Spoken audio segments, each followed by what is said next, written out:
What's going on there, YouTube, and welcome back to another comic book video. This is the channel where we sit down and cover different comic book stories from different comic book companies. Today, we're going to jump back over to Marvel Comics and continue our coverage over the Ultimate Marvel Universe. Now, this is going to be a landmark video, but also we're covering a landmark issue. This is Ultimate Spider-Man number 200.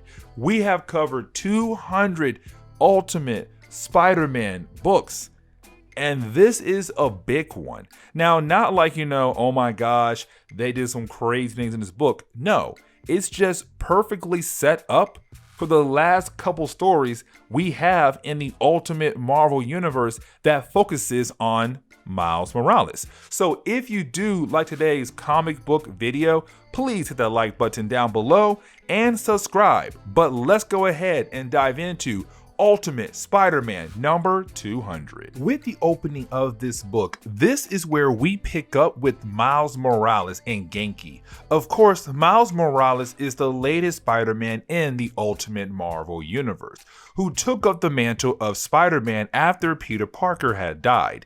Genki was the best friend of Miles Morales and had also helped Miles in different ways. We see that the two of them are going over to Parker's home for something.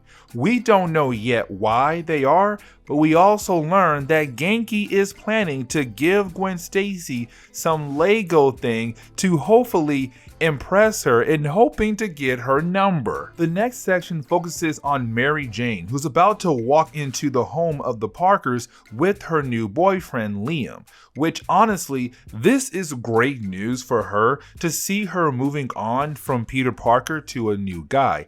Except when they get there, whatever this big event that is about to happen at this house, she feels bad bringing her new boyfriend to her old boyfriend's house. She asks Liam to leave, and he honestly understands and leaves, which leads to her walking into the house of the Parkers. Next page, we open up with Lana, aka Bombshell, who was originally a villain of Peter Parker.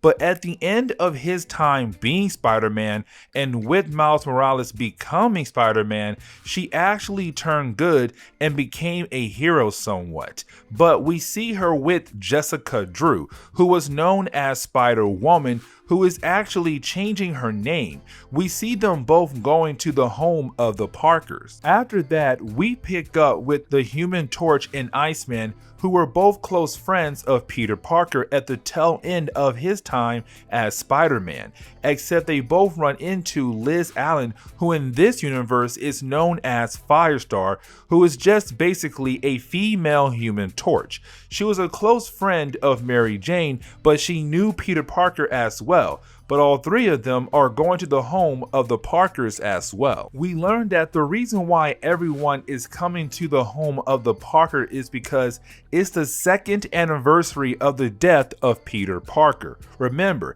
he was killed by the Green Goblin and the Sinister Six. So it is just everyone just coming together again. The people Peter Parker was close to are helped along the way. Also, there is a point where Genki does give Gwen Stacy his Lego set he made as a gift. She likes it and gives him a kiss.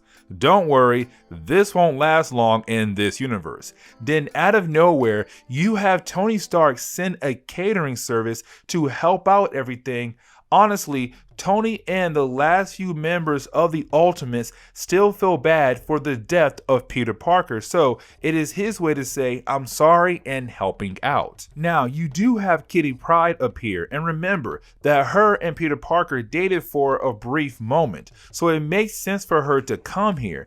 Everyone is happy, and we get reminded that she defeated Galactus and how the mutant race is loved. We also see the return of Kong, who has been gone for so long now, so it is nice to see him here. There is a moment where you have a limo just driving by, and inside of it is J. Jonah Jameson, who basically wants to go in, but it is too hard for him to do it. He truly cared for Peter Parker, and cared for Spider-Man at the end. Now, after everyone has walked in or even drove by, you have everyone begin to think and wonder, what would Peter Parker be like if he was still alive?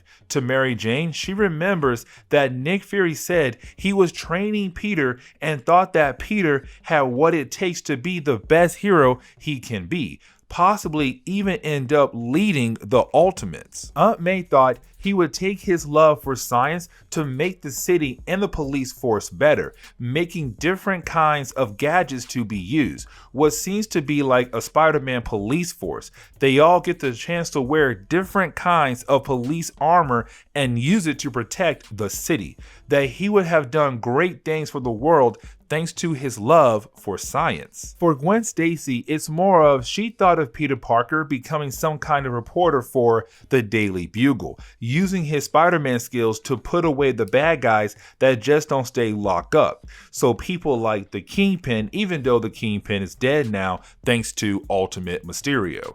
Just him using his spider powers, but his abilities as a reporter too, since he thought that Spider-Man was just not enough for him to put people away. For Miles, he never met Peter Parker. Remember that Miles Morales got his powers before Peter Parker had died. The only thing was that Miles Morales was scared of his powers and basically just never used them until after Peter died. He just thinks about how cool it would be if him and Peter Parker had actually worked together as a dynamic duo of spider heroes in this universe. Kitty Pryde, well, let me just say she still has feelings for Peter Parker, even though in the Ultimate X-Men books she moved on to Jimmy, the son of Wolverine, for a brief moment. We see that she was hoping that one day her and Peter Parker would end up married. They would still fight crime, just they would be married too, showing no matter what, she still loved Peter Parker. The last person to talk about what Peter Parker would be like is Bobby Drake. He was thinking if Peter was alive, there would be some kind of mini Ultimates team and S.H.I.E.L.D. would give them tech to fight crime.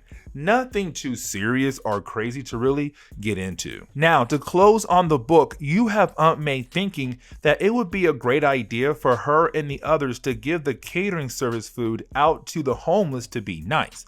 Also, that it is something that Peter Parker would do. Then you have everyone heading home for the day and saying goodbye, except to build up for the next Ultimate Spider-Man series, and the last one to be more exact. We see someone was watching the home of the Parkers this whole time. Who? Well, we're going to find out in the next Ultimate Spider-Man book. But this is the end of Ultimate Spider-Man number 200. So if you do like today's comic book video, please hit that like button down below and also subscribe to the channel for more content to come in the near future. Also, any suggestions on books I should read? Well, please let me know in the comments below, because you never know, your suggestion could be a future video down the road. But I do hope you enjoyed today's video.